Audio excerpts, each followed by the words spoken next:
All right, so today on the SP1200, I have something that I haven't done too much, which is check out the filters. And there's a few types of filters on the EMU SP1200, and they all sound different. But what I figured out that I never really tried, but I've heard it before and never knew what it was, is that there is a way to get a high pass filter. And it sounds crazy. It's the best thing that I've heard as far as filters on the SP1200 because it has an actual use for me. But anyway, check this out. We'll start with the original filter. I'll show you what I did on the back after, but we'll just go through them first. So the filter, unfiltered on the SP sounds like this. That's just a snare.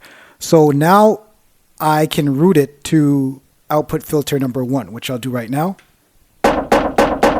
That's number 1. That's unfiltered. That's number 1. So now we'll go back to number 2. Or go to number 2. We never did number 2 before. Here's number 2. Compared with number 1. I mean with unfiltered. That's number 2. Switching to number 3. Compared to unfiltered. Number 3.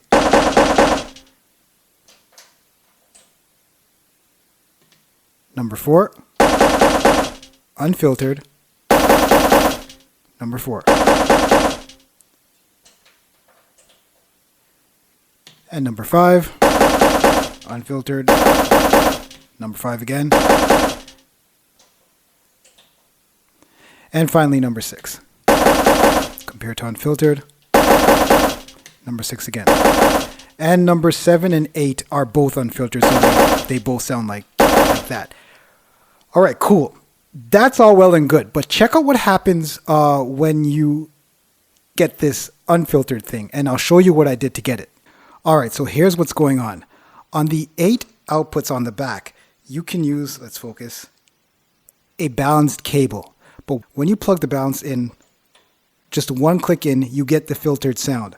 But when it's inserted the entire way, you'll get the high pass filter, which I don't know if that's intentional. The manual states nothing about it. I think it's a cancellation between the filtered and unfiltered sound, and it completely rolls off the low end. But it's an amazing, just an amazing tone, which you'll hear in a second. But it's crazy. So this, and remember, 7 and 8 are unfiltered all the time. So if I pull this out, you'll see this is an unbalanced cable, which I'm using in there just to compare with the filtered one. So one click in is filtered, all the way in gives you this sort of high pass thing.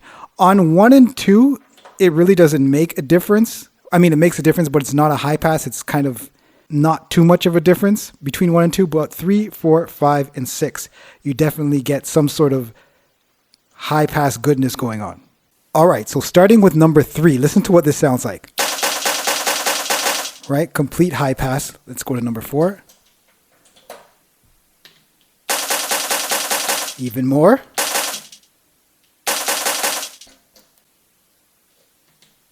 Number 5. That should be recognizable to you. All right. Number 6. And let's just compare it with unfiltered. Amazing sounding high pass. All right.